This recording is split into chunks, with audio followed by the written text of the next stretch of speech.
നാറ്റോയെയും European യൂണിയനെയും ഉള്ളിൽ നിന്ന് തകർക്കുക എന്ന ലക്ഷ്യത്തോടെ നീക്കങ്ങൾ നടത്താൻ റഷ്യൻ പ്രസിഡന്റ് വ്ളാഡിമിർ പുടിൻ നിർദ്ദേശിച്ചതായി ന്യൂയോർക്ക് ടൈംസ് റിപ്പോർട്ട് ചെയ്യുകയാണ്. അതായത് സൈന്യത്തോടും രഹസ്യാന്വേഷണ ഏജൻസികളോടും ഇത്തരത്തിലുള്ള നിർദ്ദേശം നൽകുന്നു. 2025 ഡിസംബറിൽ നടന്ന ഒരു രഹസ്യയോഗത്തിൻ്റെ വിവരങ്ങൾ അടിസ്ഥാനമാക്കിയാണ് ഈ റിപ്പോർട്ടുകൾ പുറത്തു വന്നിരിക്കുന്നത്. ലക്ഷ്യം നേടാനായി റഷ്യ പ്രധാനപ്പെട്ട തന്ത്രങ്ങൾ ആവിഷ്കരിച്ചു എന്ന വിവരങ്ങൾ കൂടിയുണ്ട്. പ്രധാനമായും പലതരത്തിലുള്ള അറ്റാക്കുകൾ ഈ രണ്ട് സംഘടനകൾക്ക് നേരെയും ഏറ്റവും പ്രധാനപ്പെട്ട കാര്യം. മോൾഡോവ എന്ന രാജ്യത്തെ ഉപയോഗിച്ചാണ് ഈ തന്ത്രം പുടിൻ രൂപപ്പെടുത്തിയത് എന്നാണ് ലഭിക്കുന്ന വിവരം. വി വിനോദ് ഏറ്റവും പുതിയ വിവരങ്ങളുമായി ചേരുകയാണ്. വിനോദ്, പുടിനെ സംബന്ധിച്ചിടത്തോളം ആജന്മ ശത്രുക്കളാണ് നാറ്റോയും ഒപ്പം യൂറോപ്യൻ യൂണിയനും. സംഘർഷങ്ങൾ പതിവാണ്, പക്ഷേ യുദ്ധം എന്ന കാര്യത്തിലേക്ക് ഇതുവരെ കടന്നിട്ടില്ല. പക്ഷേ ഇപ്പോൾ എന്താണ് പുടിൻ്റെ പുതിയ നീക്കം? അതിൻ്റെ പ്രാധാന്യം എത്രത്തോളമാണ്? എങ്ങനെയാണിത് പുറത്തു വന്നത്? രഞ്ജിത്ത്, ഒരു ഫുൾ സ്കെയിൽ വാറിലേക്ക് പോകാതെ ഹൈബ്രിഡ് വാർഫെയർ ആ ഒരു തന്ത്രമാണ് പുടിൻ ഉപയോഗിക്കുന്നത്. നേരിട്ടൊരു ശക്തമായ യുദ്ധത്തിലേക്ക് പോകുന്നില്ല, മറിച്ച് ഉക്രൈനെ ഇപ്പോൾ ആക്രമിക്കുന്നതിനോടൊപ്പം തന്നെ യൂറോപ്യൻ യൂണിയനിലേക്ക് കടന്നു കയറാനും ആ രാജ്യങ്ങളെ ആക്രമിക്കാനുമുള്ളൊരു തന്ത്രം മെനയുന്നു. അതിന് സമ്പൂർണ്ണ യുദ്ധമല്ല പുടിൻ പ്ലാൻ ചെയ്യുന്നത് എന്ന വിവരമാണ് പുറത്തു വരുന്നത്.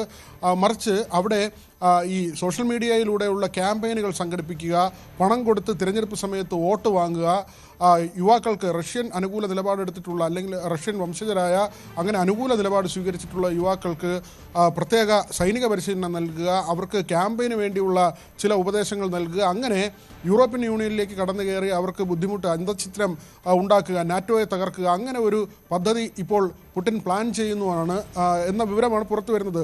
മാൾഡോവ എന്ന രാജ്യം അത് റഷ്യയുമായി അതിർത്തി പങ്കിടുന്ന ഒരു രാജ്യമല്ല, മറിച്ച് ഉക്രൈനുമായി അതിർത്തി പങ്കിടുന്നു.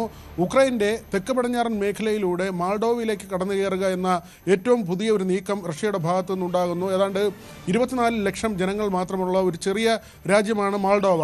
അവിടെ തന്നെ റഷ്യൻ വംശജരായ ആളുകൾ ഉള്ള പ്രദേശമുണ്ട്. അവിടെ വിഘടനവാദം നടക്കുന്നുണ്ട്. ട്രാൻസിറ്റിനിറ്റിയ എന്ന ഒരു പ്രദേശമാണ്. അവിടെ ഈ റഷ്യൻ അനുകൂല ജനത ഉള്ള മേഖല, അവിടേക്ക് കൂടുതലായി പണം എത്തിക്കുക, ആയുധങ്ങൾ എത്തിക്കുക, സായുധ കലാപങ്ങൾക്ക് വഴിവെക്കുക, അങ്ങനെ ആ രാജ്യത്തിനുള്ളിൽ തന്നെ പ്രശ്നങ്ങൾ സൃഷ്ടിച്ചുകൊണ്ടുള്ള ഒരു നീക്കമാണ് പുടിൻ ലക്ഷ്യം വയ്ക്കുന്നത്. അതോടൊപ്പം തന്നെ ഉക്രൈനിലെ ഒഡേസ തുറമുഖം കീഴ്പ്പെടുത്തുക എന്നൊരു ദീർഘകാല പദ്ധതിയുണ്ട്. അത് കഴിയുമെങ്കിൽ വേഗത്തിൽ തന്നെ ഈ സായുധ പരീക്ഷണങ്ങളിലൂടെ അല്ലെങ്കിൽ അങ്ങനെ ഒരു യുദ്ധമാർഗത്തിലൂടെ ഒഡേസ തുറമുഖം കീഴ്പ്പെടുത്തുകയും അതുവഴി മാൾഡോവയിലേക്ക് ഒരു ഇടനാഴി സൃഷ്ടിക്കുകയും ചെയ്യുക. തുടർന്ന് റഷ്യയുടെ അവിടേക്കുള്ള സൈനികരുടെ സഞ്ചാരം ഉൾപ്പെടെ സുഗമമാകും. തുടർന്ന് യൂറോപ്യൻ രാജ്യങ്ങളെ ആക്രമിക്കുക, പ്രത്യേകിച്ച് ഈ ബാൾട്ടിക് രാജ്യങ്ങളുണ്ട്, ആ തീരത്തുള്ള രാജ്യങ്ങൾ ആണ് പ്രധാനമായും വരുന്നത്. ആ രാജ്യങ്ങളെ ആക്രമിക്കുമ്പോൾ സ്വാഭാവികമായും മറ്റു രാജ്യങ്ങൾ ഇതിൽ ഇടപെടുന്ന സ്ഥിതി ഉണ്ടാകും, നാറ്റോ രാജ്യങ്ങളുടെ ഇടപെടലുണ്ടാകും. ആ സമയത്ത് ഒരുപക്ഷെ ശക്തമായ യുദ്ധത്തിലേക്ക് പോവുക എന്ന ഒരു തന്ത്രം പയറ്റുന്നുണ്ട്. മാത്രമല്ല ഇപ്പോൾ തന്നെ പല യൂറോപ്യൻ രാജ്യങ്ങളിലേക്കും റഷ്യയുടെ ഡ്രോൺ പോകുന്നുണ്ട്. പരീക്ഷണം എന്ന നിലയ്ക്കാണ് ഈ തരത്തിൽ പോളണ്ട്, റൊമാനിയ പോലുള്ള രാജ്യങ്ങളിലേക്ക് റഷ്യ അങ്ങനെ ഡ്രോണുകൾ അയക്കുന്നുണ്ട്, മിസൈലുകൾ പലപ്പോഴും അയക്കുന്നുണ്ട്. ഇത് യൂറോപ്യൻ രാജ്യങ്ങളുടെ പ്രതിരോധ ശക്തി, അതായത് ഈ ആകാശമാർഗമുള്ള ആക്രമണം ഉണ്ടായാൽ അവർക്ക് എത്രമാത്രമാണ് അതിനെ ചെറുക്കാനുള്ള ശേഷിയുള്ളത് എന്ന് പരിശോധിക്കുന്നതിന് വേണ്ടിയുള്ള റഷ്യയുടെ തന്ത്രമാണെന്നും വിലയിരുത്തപ്പെടുന്നു. റഷ്യ ഇപ്പോൾ ഇങ്ങനെ ഒരു നടപടിയിലേക്ക് പോകുന്നത് ഉക്രൈൻ എന്നൊരു രാജ്യത്തിന് വലിയ തോതിൽ ആയുധങ്ങൾ ലഭിക്കുന്നത് നാറ്റോയിൽ നിന്നാണ്, അമേരിക്കയിൽ നിന്നാണ്. നമുക്കറിയാം പശ്ചിമേഷ്യൻ സംഘർഷം ഇങ്ങനെ നടക്കുമ്പോൾ ഇറാന് വലിയ പിന്തുണ റഷ്യ നൽകുന്നുണ്ട്. അവരുടെ S-400 പോലുള്ള ഈ പ്രതിരോധ സംവിധാനങ്ങൾ അത് ഇറാന് കൈമാറിയിട്ടുള്ളത് റഷ്യയാണ്. വലിയ തോതിൽ ബാലിസ്റ്റിക് മിസൈലുകൾ, ആണവായുധ നിർമ്മാണത്തിനുള്ള സഹായം, സാമ്പത്തിക സഹായം, മരുന്നുകൾ, ഭക്ഷണം, ഇങ്ങനെ ഇറാന് കൈയച്ച സഹായം റഷ്യയിൽ നിന്ന് ലഭിക്കുന്നുണ്ട്. കാസ്പിയൻ വഴിയുള്ള ചരക്ക് നീക്കം നടക്കുന്നുണ്ട്. ഇതെല്ലാം തന്നെ അമേരിക്കയെ അലോസരപ്പെടുത്തുന്നു. അങ്ങനെയെങ്കിൽ റഷ്യയെ ഒരു പാഠം പഠിപ്പിക്കുക എന്നത് തന്നെയാണ്. നമ്മൾ അവിടെയാണ് മനസ്സിലാക്കേണ്ടത്.